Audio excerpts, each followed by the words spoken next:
Biza Silan 7 ga obzor oldik YouTube'ga. Birinchi pozitsiya bilan ikkinchi pozitsiyaning farqlari, tashqi ichki ko'rinishlari. Endi xolis shu mashinadan test drive qilgan inson sifatida sizdan fikr so'ragani keldi. Luki yo'ligi yoqmadi menga. Chunki men kurashchi odamman. Aslida tegida Song L-ligidan boshlaylik. Avvalo mashinaning dizayni noodatiroq, chiroylimi, xunukmi, hamma har xil belgilaydi. Bu hammaning tabidan kelib chiqqan narsa. Lekin uni ko'rgunimcha, boray dedim, o'chirib qo'ydim.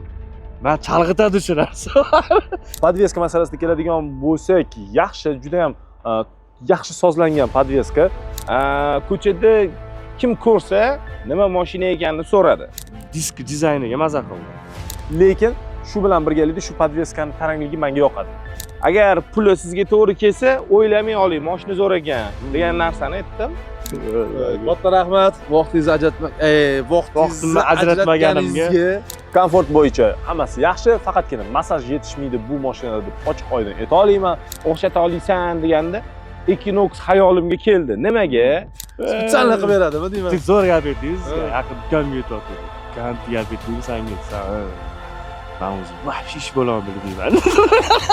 O'xshata olsan deganda Equinox hayolimga keldi. Nimaga? Lyukka yo'q ekan deyishdi.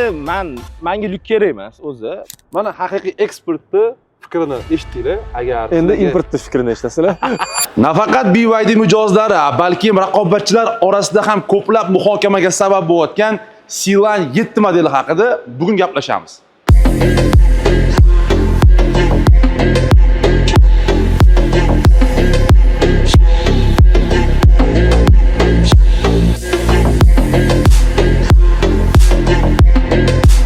Bu shov-shuvlarga sabab bo'layotgan model hozirgi rasmiy sotuvda 4 xil rangda, ya'ni oq, qora, narda grey va ko'k rangda topsangiz bo'ladi va ikkita pozitsiyada, ya'ni birinchi pozitsiyasi 451 million 100 va 503 million. Hozir bo'lsa, nimaga bunaqa farqligini va bu pulga nimalar sotib olishingizni ikkita pozitsiyaning orasidagi farqlarni ko'rib chiqamiz. Biza ketdik. Assalomu alaykum. Videomiz 3 qismdan iborat bo'ladi. Ya'ni birinchi qismda bu ikkita pozitsiyaning bir-biridan farqini ko'rib chiqamiz. Ikkinchi qismda bo'lsa tashqi ko'rinishiga e'tibor beramiz. Polniy obzor qilamiz va uchinchi qismida bo'lsa interyer salon qismiga o'tamiz. Birinchi va ikkinchi pozitsiyaning eng katta farqi bularning narxida, ya'ni 451 million 100 va 503 million. 0 dan 100 gacha tezlanish birinchi pozitsiyada 607 sekund. İkinci pozitsiyada bo'lsa 4,5 sekund. Yurish zaxirasi birinchi pozitsiyada 567 km. İkinci pozitsiyada bo'lsa 542 km. Lekin e'tibor bering, bularning barchasi NEDC standarti bo'yicha. Mashinamiz to'liq elektr quvvatda harakatlanadi. Birinchi pozitsiyada bitta elektr motor bo'lsa, ikkinchi pozitsiyada bu motorlardan ikkita, ya'ni ikkala oldi orqa tortadi.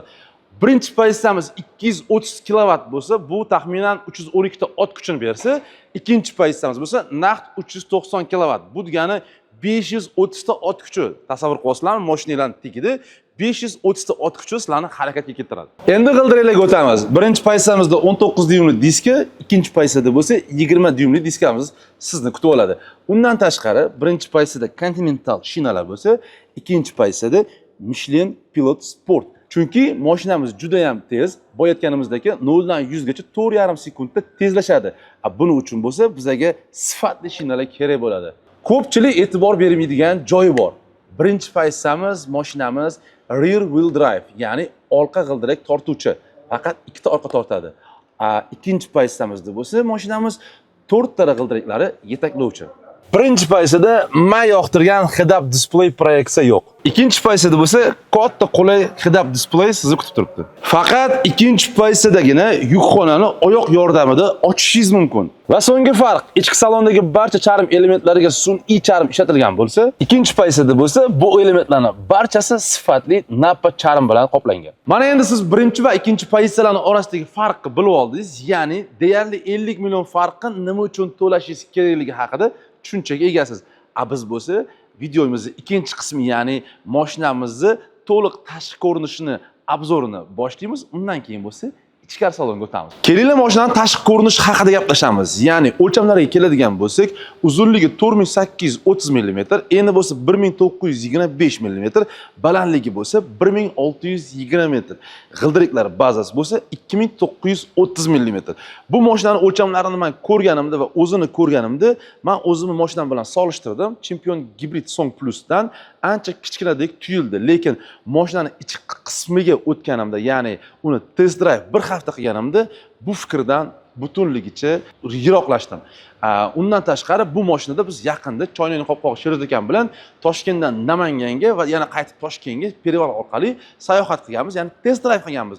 Shunda ham bu mashinani biz shaharda ham va trassada ham test qilish imkoniyati bo'ldi va hozir shu haqida barcha ma'lumotlarimni sizlar bilan bo'lishga harakat qilaman. Tom qismidan boshlaydigan bo'lsak, katta panorama tom qismi mavjud, lekin men yoqtiradigan lyuk qo'yishmagan.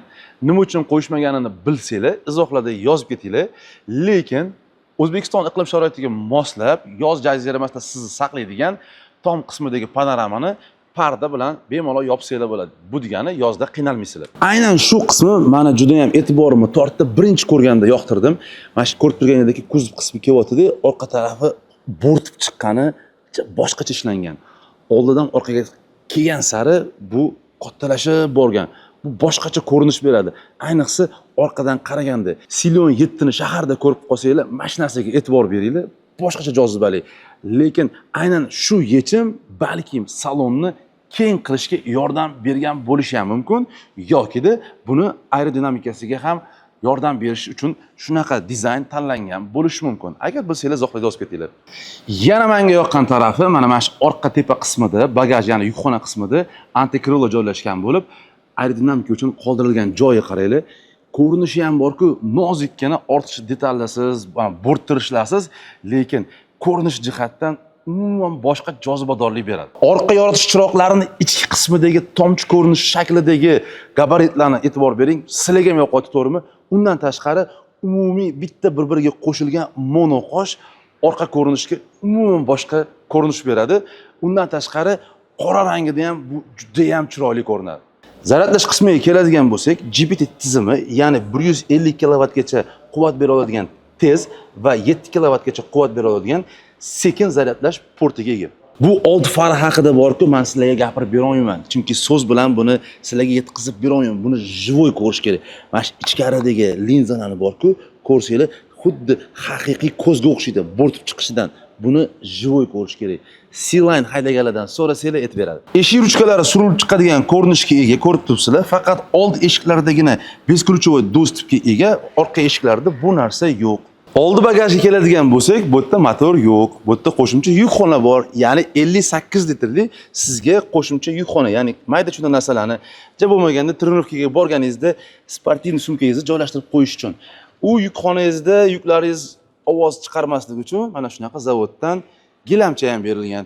Bundan tashqari tepada shuma izolyatsiya bor va buni germetizatsiyasini saqlash maqsadida yaxshigina sifatli rezinka ham o'rnatilgan. Yukxona qismiga keladigan bo'lsak, albatta elektroprivodda va bizani 520 litrlik katta yukxona kutib oladi. Men hali shu paytgacha yukxona haqida bunaqa ko'p gapirmagan edim. Mayda elementlar ko'p, lekin sizlarni xursand qiladigan narsalar. Mana shu qismiga keladigan bo'lsak, xrom elementi bilan juda ham boy ko'rsatadi. Ushlaganingizda, foydalanganingizda sizlarga juda ham приятный bo'ladi. Bundan tashqari ichkarida sizlarni ikkita din audio speakerlari va bitta katta subwoofer kutib oladi va e'tibor bering, yukxonani mana shu qismini, polkasini ozgina ko'tarib, mana bu elementini ichkariga kirgizganingizdan keyin mana bu polka yana ham pastroq cho'kadi. Bu sizga qo'shimcha yuk ortishingizga yordam beradi. Bu tarafda bo'lsa, mayda detallar uchun setka qilib qo'yilgan va undan tashqari bozorlik qilganingizda yoki biror bir paketlarni osib qo'ygan uchun bunday kichkina elementlar ham mavjud. Va mana bu narsaga e'tibor bering. Ko'pchilik e'tibor bermaydi. Bu narsa siz maxsus yuklarni ortgan paytingizda uni mustahkamlash uchun kripleniya vazifasini bajaradi. Yukxonamiz hajmi tugamadi. Polkani ko'targanimizda shunaqa chuqurchani ko'rishingiz mumkin. Taxminan 50 litr mashinada kerakli narsalarni har doim saqlab yurish uchun va ko'zdan pana saqlash uchun yordam beradi. Bundoq qilsangiz bo'ldi. Katta yuk ortaman desangiz, orqa o'rindiqlarni tushirish hisobiga 520 litrli yukxonamiz 1789 litrli yukxonaga aylanadi. Va men BYD'da har doim yaxshi ko'radigan V2L funksiyasi, ya'ni sizda har doim 220 volt tok bor. Salon qismiga o'tamiz va birinchi eshik obshivkasidan boshlaymiz. Bu joyida sun'iy charm ishlatilgan, bu joyida bo'lsa alyuminni eslatuvchi plastik, bu yerda ham sun'iy charm, bu yerda ham, bu yerda bo'lsa plastik detallar ishlatilgan, oyna boshqaruv bloki, bu yerda esa yukxonani ochadigan tugmachasi, din avtodinamikasi.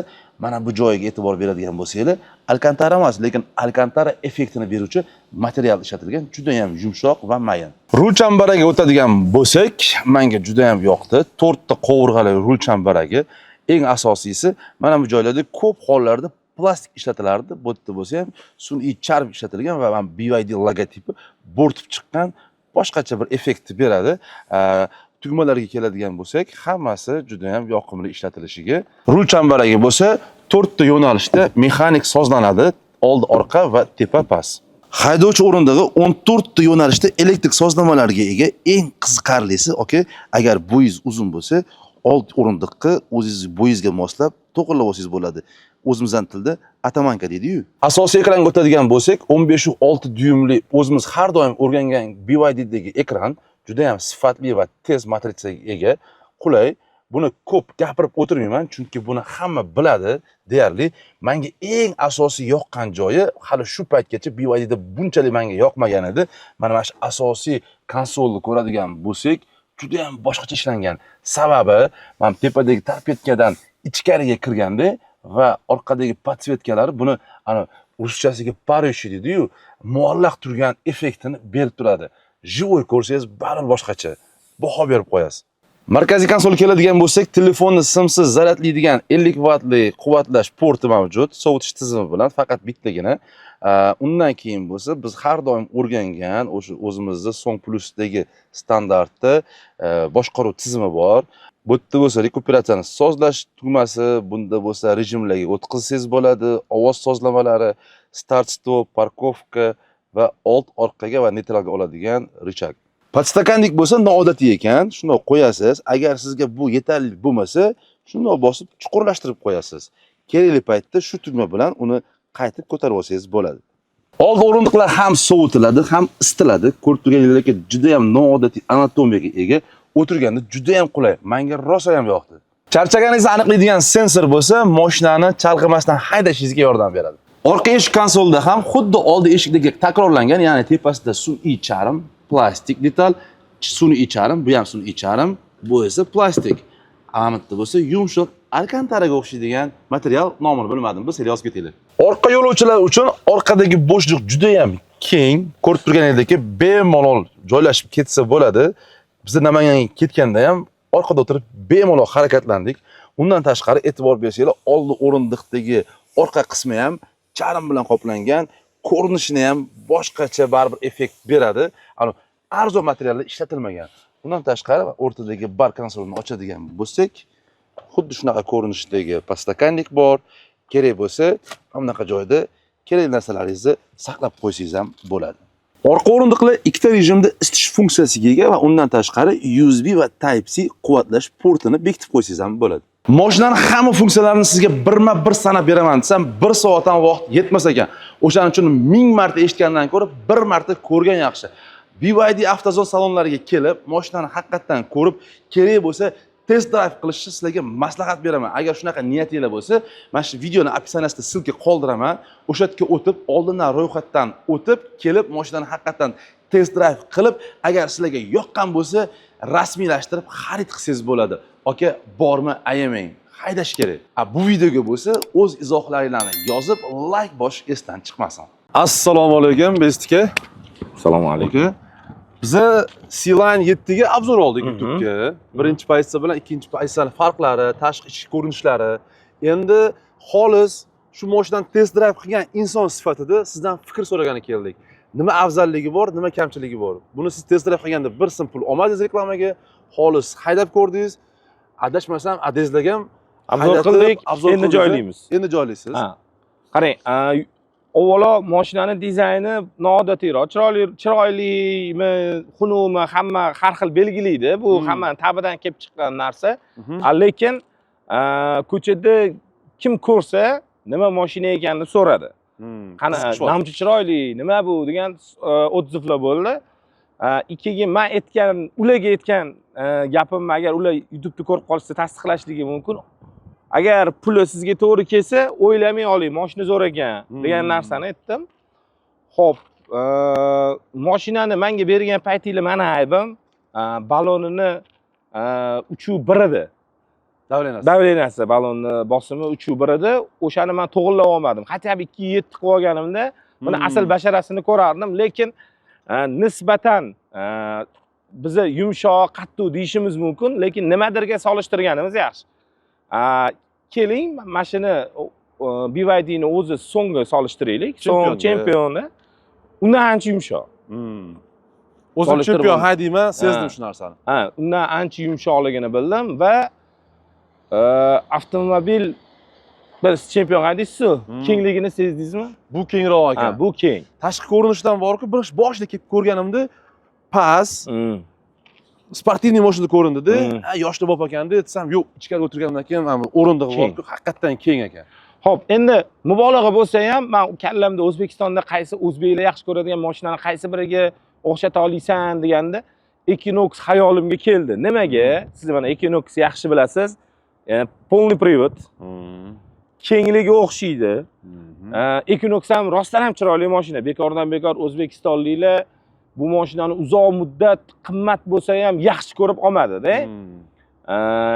Narxi ham menimcha o'xshasa kerak. Uncha-munchaga tashlamadi lekin Equinox. Tashlamadi. Ancha tushib turdi narxi. Haqiqatan nimaga? Chunki bozorda talab bo'lgani uchun talab va taklif qarab narx ancha tushib turdi. Mashina kerakli darajada tez ekan. Вообще S-plate'larga o'xshab raketa bo'lib, boshqa Xitoy mashinalari 2 sekundliklarga o'xshagan emas. Maromida, lekin ko'chada yurgan Livoy mashinangizdan tezsa ham bo'ladi. 4 sekund bu mana AMG 603 da CLSda 4.7 atrofi. 603 sportivniy qara qimmat mashinada. Bu o'shani anaqasini beradi. Qarang, bagaj keng, orqa o'rindiq keng, orqa o'rindiqqa spesialniy odam o'tkazib ko'rdim. Obzor zo'r. Xo'p, endi lyukka yo'q ekan deyishdi. Menga lyuk kerak emas o'zi. Menga o'sha vid kerak. Shunisi eng muhimi, men o'tirganimda mashina keng bo'lishi kerak, chunki men o'zim ham bilasiz, nejniy bola emasman. Yana eng zo'r yo'li aka, mashinani-chi odam bitta uni o'tirib ko'rib tanlaydi-da. Kimdir kesinlikle tanlab ko'rsin. Test drive qilsanglar bo'ladi, haqiqatan. Chunki test drivesiz mashina olish noto'g'ri. Bo'l, tanlashsin, test drive qilib ko'rsin. Bestikam hozir o'zlarida bitta zo'r rubrika qilganlar. Adalariga mana shu любой bitta test drive mashina olsalar-da, chunki adalari ham mashina sohasida anchadan beri tajribalari bor. Bizdan menimcha 2-3 barobar ko'p bo'lsalar kerak. O'shaning uchun o'sha otalarini fikrlarini olish, masalan, men mazza qilib ko'raman shu rubrikangizni. Xuddi shu mashinani ham qilganlar, agar Bestikamni profillariga podpiska bo'lib qo'ysanglar, xudo xolos tez kunda chiqarasiz, to'g'rimi? Oka, katta rahmat. Biza keyingi odamni oldiga ketamiz. Ko'p gapirolmadim? Yo'q, oka. Rahmat. O'zi kam gapirasiz. Jana nomerni eslolmayotgandim, kimni bilaman deyotgandim. Devonamali Abduvali aka ko'pchilik taniydi. Biza mashinani bir haftaga test drivega bergan edik. Reklamaga olmaganlar, bir sim pul olmaganlar. Xolis, to'g'rimi? Chista kayf qilishga oldim. Oka, mashinani afzalligi, kamchiliklari. Nimasi yoqmadi, nimasi yoqdi? Lyuki yo'ligi yoqmadi menga. Chunki men kurashchi odamman. Chakadigan odam. Chakadigan odamga lyuki bo'lmasa qiyin bo'ladi. Targ'ib qilish emas, lekin haqiqat, bor gap shu. Xo'p, endi aytmoqchi bo'lgan joyim yana nima edi? Kamchilikdan boshlaylik. Nima yana kamchiliklar bor, aka? Поворотлigi katta скоростda kirayotganimda bor-ku. Sidinadan bundan chiqib ketadi, tana bilasizmi? Bundan chiqarib yuboradi. Ham chetib bori sidinani, mametingizga bundan botib qo'yadi, bundan qilib bo'ladi. To есть sidina meni bunaqa quchoqlamadi. Men bunaqa yopishmadim, bunaqa kirmadim. Lekin ko'niksa bo'ladigan darajada. Ya'ni men bunaqa резкий, ya'ni katta скоростda поворотliga kirayotganimda-chi, barrazgina ushadim. Nimnoq qilib. Придерживал-da, что bilaman hozir meni bunaqa qiladi. Men taqilgan holatda ham qiladi bu narsani. Azizgina oqizadi. Spinkani sozlaganmidingiz? Ha, sozlaganman. Har qanaqasiga sozladim men bu narsani. Keyin menga yoqmagan narsa head-up display bor-ku. Meni yotib olib yurishimda, egilsam ko'rinmayapti-da. Na ko'tarilsam ko'rinyapti. Uni ham sozasi bo'ladi-ku balandligini. Baland pastliginimi? Men uni keyin ko'rdim-da. Lekin uni ko'rgunimcha, bor edi dedim, o'chirib qo'ydim. Men chalg'itadi shu narsa. Men bu yerda bori speedometr ko'rsatyapti, yetadi, uni boshimga uramanmi dedim. Xullas, maza qilib yurdim, lekin bir kishi haydab yurishiga dizayni chiroyli, disklari chiroyli, zvukiga unaqa maza qilmadim, lekin bo'ladi, lekin bitta o'zim maza qilib yurishimga, bu молодежный mashina ekan-da. Menga shunisi yoqdi. Surada ekan, shunisi zo'r. Meni bitta akam chempion haydaydilar. Ularda elektro polniy. EV deydimi? Bitta haydadilar, ko'rdilar-da. Menga yoqdi bu mashina dedilar-da. Ular elektrich haydab o'rganib qolgan. Aytib, yoshi katta mujiklar bo'ladi-ku. Qisib berishadi-yu, shaqqa shoshmaydi. Endi biz ko'timizni qurtimiz bor, hali ham bor. O'pkamizda, deb misol-chi. Boshingiz ham borib qoldi. Bir joyga. Ya, endi men menimcha bilmadim. Kamida bir 50 yoshimgacha surib yursam kerak bor mashinani. Qarib quyilmagan deydi, mana shu odam bo'ladi. Yo'q, mashinani-chi haydaganda. Jonini bu yoqqa sug'urib olmasam, men u mashinani haydadim demayman hech qachon. Qachonki mana shu tapku bosib, mana shu 160-180 larga chiqib bermaguncha, men u mashinani haydamadim. Bunda chiqdingiz? Chiqdim. Просто videoga olib chiqarib o'tirmadim. Ne bilasiz, sразу. Atak umuman qaraganda gap bo'lishi mumkin emas. O'sha hozir ko'rdim men. Salonda turuvdi-ku anaqa. Body kitli Siline. Qora. Nomer 701 emasmidi? Yo'q, u paytda nomer yo'q edi. Hozir 701 qora Siline ko'rdim. Shuna jumadan chiqqanimizda ko'rdim. Body kit taqilgan-da, orqasiga ham taqilgan. Zo'r. Shu faqat yoni qolib ketgan-da. Ha, yoniga qilmasa, oldi orqa qizig'i yo'q. Ha, video o'zgargan. Ha. Takoy nima desam bo'ladi? Anaqalarni eslatdi menga, to'g'risini aytsam. Porsche Cayenne bor-ku. Takoy dizayni zo'r-da. Anaqasi ham zo'r. Disk dizayniga maza qildim. В первый раз я вижу, чтобы BYD выпустили красивые диски на свои машины, на заводскую машину. Lekin buni surishiga maza qildim men. Azgina o'ylar ekan. Yana bor. Azgina bor-da. Bu xavfsizlik nuqtai nazardan. Agar siz uni olib tashlasangiz ham bo'ladi. Yo'q, ограничитель. Ограничитель. Masalan, nima demoqchiman? Ko'p mashinalarda bo'ladi, ko'pchilik yamada bo'ladi. Bilmasdan bosib o'rgan paytingizda, чтобы отменить можно было. Olib ketib qolmasligi uchun bosib turibsizmi? Texnika безопасности. O'ylaydi, asosini bosyapti, demak, bo'ldi, taqib qilishim kerak ekan degan. Ha, bo'ldi, tushundim. Kick down deydi bu funksiya nomi. Bo'ldi, tushundim. Ama kick down qilyapman-da, u o'ylayapti-da, keyin yuryapti. Biling, ama joyidan sirkitmaysan, meni davomman qilmayapti. Bilmabman, ko'rlamabman shu narsani. Bu narsa, bilasizmi, ko'pchiligiga maslahat berilmaydi, unaqa kick down funksiyasini pastdan ishlatish. U reduktorga katta nagruzka. Haydab berardim. Yana haydab berardim deysiz. Haqiqiy o'zi mana shunda bo'ladi. Odam yana haydagisi kelyaptimi, demak, haqiqatan yo'q. Oxirigacha maza qilmadim-da, oxirigacha lekin o'sha endi mashinani o'zingizniki qilib oladigan payti kelyapti-da. O'zi o'rganib oldim-da. Kuzatuvchilarga aytaman.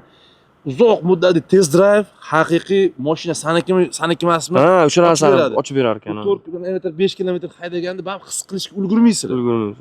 Mana hozir aytayotdilar, bir hafta test drive qilganda endi ko'nikishni boshlayapti. Fikrim o'zgardi. Katta rahmat, vaqtingizni ajratmaganimga. Bo'ldi. Uncha strashno, bratjon, gaplashamiz. O'zi mana shu akani ko'rganda bor-ku, til sepidan chiqib ketib qoladi, makillashni boshlaydi bor-ku. Spitsalni qilib beradimi deyman. Zo'r gap aytdingiz, yaqin ukamga aytyapti. Kanti gap aytdingiz senga. Men o'zim voобще ish bo'laman bilmayman. Sen shunaqa buraldi. Instagramga chiqib, nimadirlarni vala qilayman, qarab turaman deb. Shu gap ma'nosini emsin deyman. Chuvasi o'zimdan со стороны qarayapti. Bor deyman. Lekin ular borib buralayotibdi kulib. Xo'p, choyli qopda o'xshayotgan hamma biladi.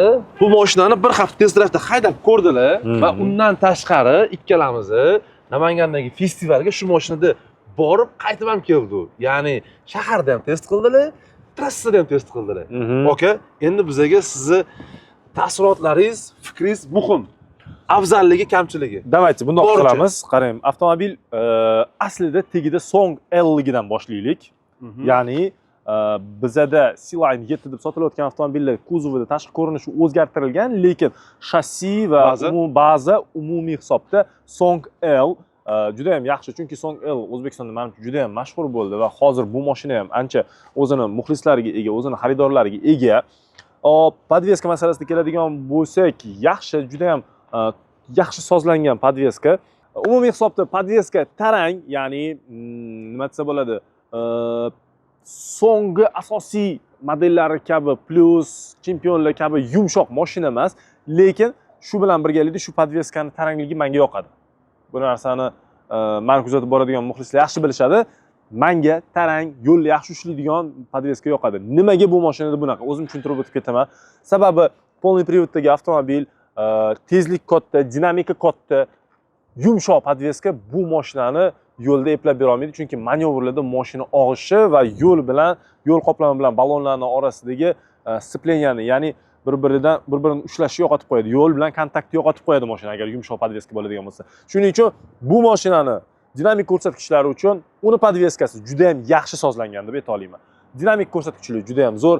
Bitta quvvatlashda bizda 88 kilovatli batareyamiz. 88 kilovatli batareyada bitta quvvatlashda Namanganga yetib bordik, spokойно yurdik, 100 kilometr zapasimiz qoldi, zaryadkaga qo'ydik. Yana bir kun Namanganning ichida yurib, keyin yana Toshkentga yo'lga chiqib, bemalol kelib, spokойно hamma ishimizni bitirdik. Spokойно hamma ishimizni bitirdik. Bularni uyga tashladim, o'zim uyga yetib keldim. Xullas hammasi chotki. Komfort bo'yicha hammasi yaxshi, faqatgina massaj yetishmaydi bu mashinada deb ochiq oydin ayta olaman. Bu narx segmentida massaj bo'lishi kerak edi. Uzoq yo'lda yaxshigina bilindi bu narsa. Uje bildingiz-ku, ana bo'ldi, uxlab qolma, o'tiring rulga dedim-ku. Shu momentda agar massaj bo'lganida ozgina uqalab, qon yurg'izib, odam hushiga keltirib qo'yardi. Uzoq yo'llarda odam o'tiraverib, bellari qotib qoladi. Shunaqa momentlarda juda ham kerak funksiya deb hisoblayman. Qolgan xislatlari bo'yicha avtomobillar menimcha qolgan taassurotlarni Farruhkam sizlarga bu obzor davomida to'g'ridan-to'g'ri yetkazdilar. Men asosiy o'zim eslab qolgan narsalarni aytdim. Eng yoqqan narsalar bu dvorniklar bo'ldi. Ularda omывайка o'zida borligi, освещение yaxshi, yomon emas. O'z narx segmenti uchun yana nimalar yetishim mumkin? Nimadirlar yoquvdi, shuni aytdimmi, aytmadimmi deb hayron bo'ldim. Tormoz olishi ham yaxshi, tormoz tizimi ham yaxshi sozlangan, yaxshi o'zining dinamikasi uchun. Kengligi, optimalniy, kengligi ham zo'r. Prям 4 kishi ketdik. Hatto mehmonimiz ham bor edi Qozog'istondan, orqada olib ketdik. Hech qanaqa jalbalar bo'lmadi. Mana haqiqiy ekspertni fikrini eshitdinglar. Agar endi importni fikrini eshitasizlar. Ekspert. Xo'p, agar sizlarga haqiqatan shu mashina qiziq bo'lsa, Avtozonning hamma showroomlariga kelib, bemalol mashinani tomosha qilishingiz mumkin. Undan tashqari, kerak bo'lsa, test drive qilib ko'rishingiz ham mumkin. Haydab ko'rsin. Haydab ko'rsin. Agar haqiqatan mashina sizniki bo'lsa, sizga yoqqan bo'lsa, bosib olasizlar. To'ppa-to'g'ri.